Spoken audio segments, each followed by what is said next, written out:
Clint Eastwood, Hollywood's tough-as-nails icon, appears on Seth Meyers' show to discuss his latest film, but a witty exchange becomes an interview-turned-battleground and leaves Clint walking out. How did it all go so wrong? Let's analyze it. If you're new here, hit that subscribe button and drop a comment with where you're watching from. Let's see who's joining us for this clash. Late Night with Seth Meyers is electric, the New York studio, buzzing with expectation lights, turned to a sharp glower. Clint Eastwood, firmly in his 90s, the headliner, his presence a force that stills the room. He's here to sell his new movie, a gritty, hard-edged western, about a drifter taking apart a rotten frontier town. A production that shouts his disrespect of Hollywood's gentler edges, that squint that growly voice they still land like a fist. But Clint's no admirer of the late-night circus. The rehearsed laughter the audience encourages. He's here to discuss craft. Nothing more stray from that. And he's a spark to dry grass. Seth, all charm and practiced relaxation, knows he's got a lion in the chair. He needs to make it breezy for the masses, but keen enough to provoke a man who's viewed every corner of the game. The band plays a cheeky spaghetti western theme as Clint takes his stroll, his pace, deliberate suit, crisp eyes scanning the room like he's entering a saloon. The crowd roars, but his nod is curt, almost grudging. He sits, leans back, one hand on the armrest like it's a revolver. Seth gets. It started with a grin, tossing out a light jab about Clint's legendary gaze, how it could stop a charging bull. The crowd laughs. Clint doesn't. His lips twitch, not quite a smile. More a warning. You done? He voice low, cutting through the applause. Seth, unperturbed, turns to the film, questioning its themes of justice and aloneness. Clint relaxes slightly. His answers curt but considered, sketching a picture of a story grounded in hard truths. For a moment it's going too prose, getting into a rhythm, but Seth, perhaps too eager to maintain the energy, drifts into a question about Clint's early days, a teasing jab at his spaghetti westerns, asking if he ever laughed at the dubs. The audience chuckles. Clint's eyes narrow and the air shifts. Those films paid for your studio, he says, not joking. The crowd titters, thinking it's banter, but Seth's smile falters. He tries to recover, tossing out another quip, but Clint's done playing. You want to talk the work, or you just here to clown? The words land like a slap. Seth, caught off guard, stammers through a half laugh, looking at the crowd for cover. The tension's on and real now, and the show's just begun. Clint leans in, elbows resting on his knees, glaring Seth down as if he's a punk in a showdown. The crowd still abuzz, wondering if this is part of the act. Seth, sweat-pounding, cuts to commercial, with a promise of more after the break. But backstage rumors are already circling. Clint's not here to play games, and this interview's on a razor's edge. The commercial break strikes, and the studio's in hive of anxious tension. Stagehands rush, adjusting lights as the audience stirs, still abuzz from Clint Eastwood's biting remark at Seth Meyers offstage. Seth's producer, a wiry guy with a headset, is attempting to read Clint's mood. Clint's slumped in the green room, sipping black coffee, his face expressionless as if he's poised for a duel at high noon. The producer takes a tentative, "Everything all right, Mr. Eastwood?" Clint just growls, "Tell your boy to stay to the script." No smile, no warmth, but a directive. The producer nods, near, sprinting back to Seth, who's wiping his forehead with a towel, grumbling about how he didn't sign up for this. Seth's used to sparring with comedians, politicians, even the occasional crazed reality star. But Clint, he's a different animal. A man who doesn't play by talk show rules. The producer delivers Clint's message, and Seth nods, forcing a grin. "All right, we'll keep it tight. Talk the movie, no problem." But his eyes betray a flicker of doubt. He knows he's got to tread carefully, or this could spiral. The show resumes, lights up, audience clapping on cue. Seth's back in his chair, smile dialed up, trying to reset the vibe. "Welcome back, folks. We're here with the one and only Clint Eastwood." The crowd cheers, and Clint offers a conflict-free nod, his face still chiseled from stone. Seth plunges into the film, seeking to know about the problems of being a director and actor with this age, putting it in the guise of admiration for his endurance. Clint unfurls a fraction of a smile. His response is measured but interesting, relating with the exhausting desert shoots, the way he bullied his team to get the story's rough edge. The audience is gobbling this, and for a few minutes they seem to forget the show is back on track. Seth, beginning to think he's escaped a bullet. Then it happens. Seth, perhaps lulled by the more fluid rhythm, or perhaps simply unable to resist a crowd pleaser, Inserts a question about Clint's reputation for being well. A bit intense on set, I heard you once fired a grip. For sneezing too loudly, is that correct? It's meant as a light jab, a way of humanizing the legend. But the second it hits, you can sense the temperature chill. The audience laughs, hoping Clint will play along, but his jaw clenches. He leans forward, eyes fixed on Seth like a hawk. You think that's hilarious, he says. Voice low measured. You think making a picture's a joke, guys like that. Grip they come do their thing, you don't disrespect that. The crowd's laughter dies quickly, replaced by uncomfortable murmurs. Seth scrambles, trying to pivot. No, I only meant total respect for your process, but Clint's not buying it. He leans back, arms crossed, and says, maybe you ought to try respecting this one. The audience gasps, a few nervous chuckles breaking the silence. Seth's smile is frozen, his hands fidgeting with his cue cards. He glances at the band, hoping for a musical cue to bail him out, but they're just staring wide-eyed backstage, the producers pacing, muttering into his headset about damage control. Clint's not merely shutting Seth down, he's blowing up the entire late-night scream shtick, and it's hypnotizing the crowds conflicted. Between shock and fascination, phones already snuck out to capture the moment. Seth, desperate to save face, attempts to redirect back to the movie, asking about Clint's inspiration for the Drifter's code of ethics. Clint responds, but his tone is icier now, every word short and clipped, like he's tolerating a kid who's in over his head. It's about standing up for something, he says. Not going for laughs. The dig hits home, and Seth's laugh sounds fake. He's sweating in his suit, aware the internet's going to devour this as the block wraps. Seth comes on with another break, his voice slightly too high.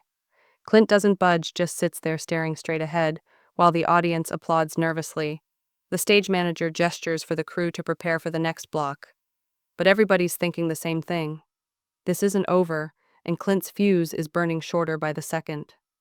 The studio lights burn bright, but air's heavier now, charged with weight of Clint Eastwood's last jab at Seth Meyers. The audience still clapping weakly as the segment turns. Senses the shift phones are out, grabbing every second, because this isn't just an interview anymore, it's a showdown.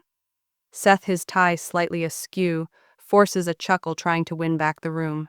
He shuffles his cue cards, eyes flicking towards the producer offstage, gesturing frantically to hurry it along. Clint, unfazed, sits as if carved in stone, his gaze fixed somewhere beyond Seth, as if the host barely merits his notice. The band, aware of the necessity to fill the tense silence, launches a gentle, neutral riff, but does nothing to diffuse the tension. Seth clears his throat, leaning forward with a set determination.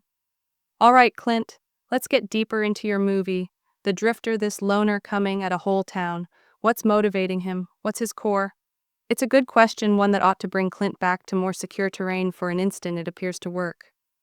Clint adjusts in his chair, his tone low and even, discussing the character's code, how it's built out of betrayal and loss, how it's about doing right when the world is against you. His words are heavy, and the crowd leans in, ensnared by the raw passion in his voice. Seth nods along, visibly relieved, adding little confirmations to maintain the pace. The room begins to settle, the previous conflict nearly waning into the background, but Seth may be too desperate to restore the connection.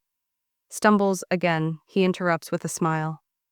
Sounds like you've got a lot in common with this guy. Clint, you ever feel like you're battling the entire industry? It's designed to flatter, to draw a comparison between Clint's independent career and the movie's hero, but it falls like a spark on gasoline. Clint's eyes flash to Seth, and the room seems to close in. You think I'm fighting? He says, voice sharp enough to cut glass. I'm not fighting, I'm working. You want to discuss fights? Look at your own game, chasing clicks with cheap shots?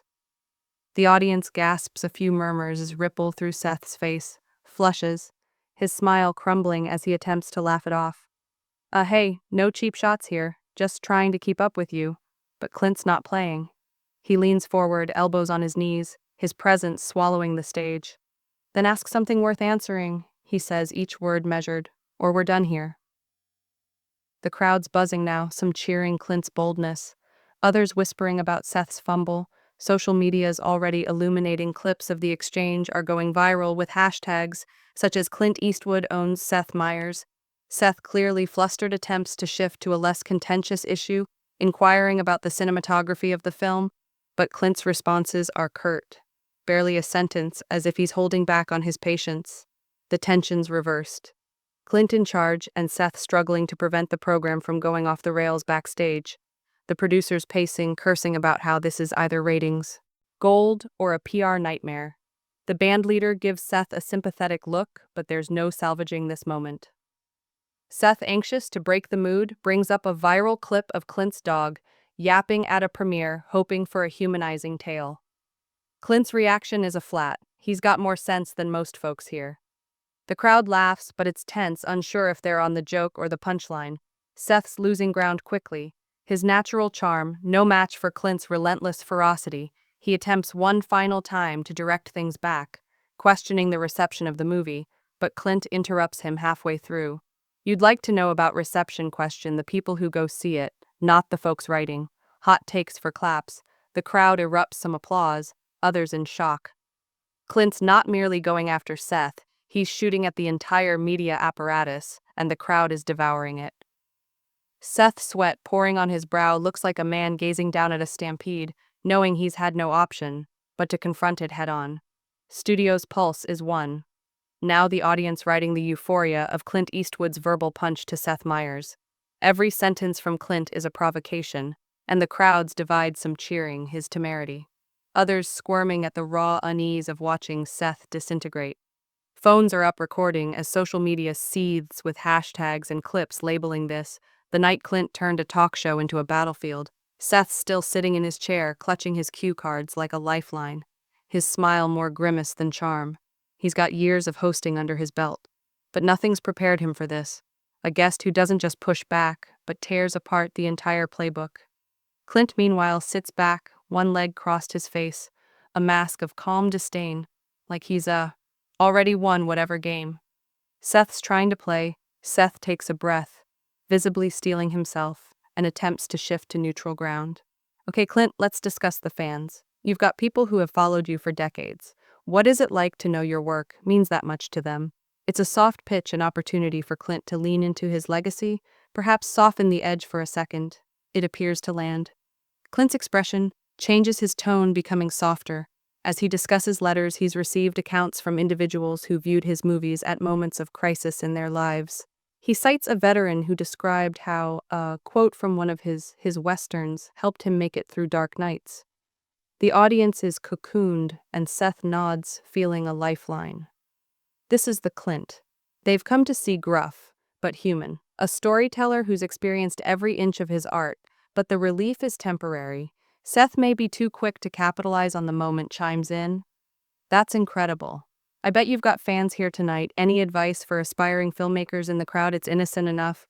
But Clint's eyes darken, catching something in Seth's tone, maybe the faintest glimmer of pandering. He leans forward, voice dropping to that indistinguishable growl advice. Don't waste time on shows like this. Get out there, make something real, stop chasing applause. The words slap like a whip, and the audience erupts, some clapping, others gasping, a couple laughing at the outrageous audacity. Seth's jaw clamps, his laugh forced as he attempts to roll with it. I guess we're not assisting anyone tonight, but the joke falls flat and Clint's glare remains unbroken. Pins Seth in his chair. The room's a powder keg now, every step monitored, every word. Pick-apart's off stage. The producer's hands are in his hair, struggling between allowing this train wreck to play out for the viral gold and pulling the plug before it tanks the show's vibe. The band, typically quick with a playful sting, remains quiet, feeling. This isn't the time for humor. Seth, running out of options, attempts to switch to a rehearsed bit, a prop cowboy hat. He pulls out from under his desk, presenting it to Clint with a smile. Thought you might want to wear this for old time's sake. The audience laughs, anticipating a light time. But Clint won't move. I don't do costumes, he informs, voice flat. Leaving the hat hanging off Seth's hand, the laughter falters, and Seth is left with the prop held like a boy caught breaking rules. He sets it down, muttering, "Fair enough, but the damage is done." The crowd's buzzing off Clint's refusal to go along as Seth's confidence is clearly fracturing. Clint, feeling the turn, takes hold. He begins talking unrehearsed of the condition of film these days. How studios produce din rather than stories. how young filmmakers are strangled by execs who can't tell a lens from a spreadsheet. It's not a response to any of Seth's questions. It's a manifesto undiluted, and the audience is leaning in with every word Seth attempts to interrupt to guide it back to the movie. But Clint talks over him, his voice steady, authoritative. You want to know why I keep working? Because someone's got to remind people what matters. The crowd roars and Seth's reduced to a bystander on his own stage. Clint's not stealing the show, he's rewriting it, and chaos is only beginning. The studio's a live wire crackling with the fallout of Clint Eastwood's takeover. His impromptu speech about the soul of film has the audience spellbound, their cheers, drowning out the faint hum of the stage lights. Seth Meyers, sidelined on his own set, sits, frozen, his hands clasped together. Smile strained to the breaking point. He's a pro. But Clint's made this something else altogether. A pulpit, not a talk show. The crowd's with Clint, their applause fueling his fire, while Seth's relegated to nodding along a passenger. In his own interview, social media's exploding clips of Clint's rant, racking up views with comments calling him everything from a genius to a crank. The producer offstage is gesturing frantically, urging Seth to regain control, but it's like attempting to guide a runaway train. Clint pauses his gaze, sweeping the crowd, then returning to Seth with a glint that indicates he's not finished. You asked fans earlier, he says, voice low measured. Here's what they don't want: fluff, they want truth. You provide them with that, they'll go anywhere. It's less a response and more a challenge directed squarely at Seth's glossy late-night world. The crowd erupts once more, some clapping, standing like they're at a rally. Seth takes the moment, attempting to claw back some ground. Absolutely, truth's what it's all about, he says, leaning in voice. Earnest. Your film's got that in spades. Can you tell us more about what compelled you to tell this story? It's a desperate play to refocus, to remind everyone this is still about the movie. For a moment, it appears Clint would bite. He moves, leaning one hand on the armrest, and begins to speak about the drifter's odyssey, how it's based in the kind of tough decisions that make a man what he is. His words are lean but heavy, each one with the weight of his ears. The crowd is silent, now engaged, and Seth's breathing easier, nodding like a student writing down. But then Seth, perhaps too eager to maintain the energy, injects a follow-up. You've been that guy, haven't the loner going against the system? Any real-life moments which gave you this idea? It's a good question intended to make Clint's life in the film connect. But it's the wrong one. Clint's face sets in, his squint hardening. You don't understand, do you? He says, voice like a knife. This ain't about me playing hero, it's about the work. Stop digging for dirt. The crowd mutters, sensing the change, and Seth's eyes widen in awareness that he stepped on another mine, the tension smothering. Now the studio, a pressure cooker. Seth attempts to laugh it off, raising his hands in mock capitulation. All right, no rumor promise, just the work. But Clint's not letting it pass. He leans forward, finger pointing at Seth. Not belligerent, but firm. You keep pushing for sound bites. That's your problem. You're not listening. The audience gasps, some cheering, others whispering, as the moment balances on the brink of anarchy. Seth, sweating his charm for naught against Clint's unrelenting clarity, he looks at the band expecting a signal, but they're just staring, as captivated as the audience offstage. The producer's on the brink of a breakdown, cursing how this is going viral for all the wrong reasons. Clint, realizing he's gotten his point across, leans back, but his gaze never wavering from Seth. He begins to speak once more, unprompted, about the final scene of the film. A reflective moment where the drifter walks away. No fanfare, just the price of his choices. It's poetic, raw, and the crowd is hanging on it. But it's obvious Clint's using the tale to drive home. His disdain for the glitz surrounding him, Seth attempts to interrupt to question the scene staging, but Clint raises a hand. Let me finish, he says quietly, but insistently. The crowd's with him, and silencing Seth's left, his show sliding further away from his control.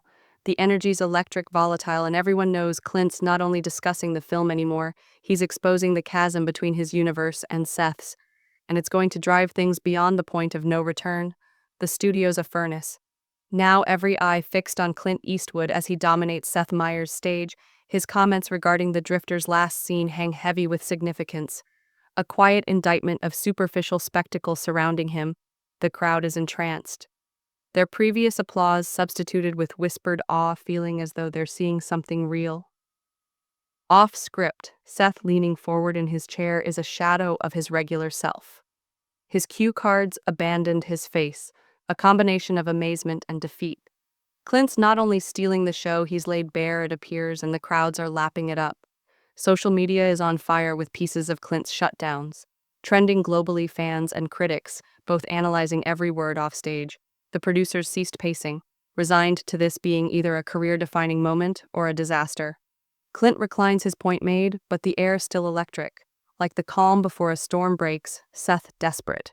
To save something, manages a weak smile and tries one last time to redirect things that's strong. Clint, that scene, it's why people adore your work. Any chance we'll get to see you? Direct another one soon, it's a safe question intended to wrap up on a high note, but Clint's done with safe. His eyes narrow and he lets the silence stretch the weight of it, bearing down Seth's chest. You still don't get it, Clint says, voice low. Final. This ain't about what's next, it's about what's real. You're sitting here playing for laughs while the world's burning. Ask yourself what you're adding to that. The words land like a thunderclap, and the audience erupts. Some clapping, others stunned. A few shouting agreement. Seth's mouth opens, but nothing comes out. He's been stripped bare, his late-night polish. No match for Clint's brutal honesty. The crowd's roar is deafening now, feeding off Clint's defiance. He stands slow and deliberate, buttoning his jacket, his face unreadable. I'm done here, he says, not to Seth but to the room, his voice cutting through the noise. The audience gasps as he turns, walking off stage without looking back, his boots ringing off the shining floor. Seth's left, paralyzed, gazing at the vacant seat as the cheers of the crowd degenerate into mayhem. Some chanting Clint's name, others capturing the exit.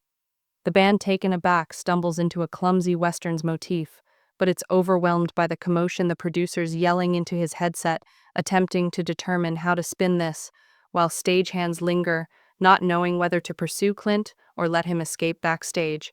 Clint grabs his coat, regardless of the crew's frantic pleas, and heads out to the exit, his silhouette disappearing into the New York night. Seth, finally snapping out of his daze, forces a laugh, addressing the audience. Well, folks, that's Clint Eastwood for you, but his voice cracks and the crowd's too wild to care. He stumbles through a segue to the next guest, some comedian who's now destined to come after that, but the energy's gone. The limp's on, but everyone, audience, crew, viewers at home, know the night is Clint's online. The tale is already legend. Clint Eastwood, the last outlaw, torching Seth Meyers' stage and strolling away. Unbroken. Some say it's a meltdown, others a masterclass. But all agree it's unforgettable. The movie he traveled to promote, it's trending too. Ticket sales soaring as fans mobilize to view the work that ignited this fire. Seth's team will spend weeks playing damage control. But Clint, he's long since moved on back to his reality, where the work rings out more loudly than any talk show ever could. In case you enjoyed this crazy ride, smash that subscribe button to catch more stories like this. Drop a comment below. Where are you watching from? Let's see who's out there for this chaos.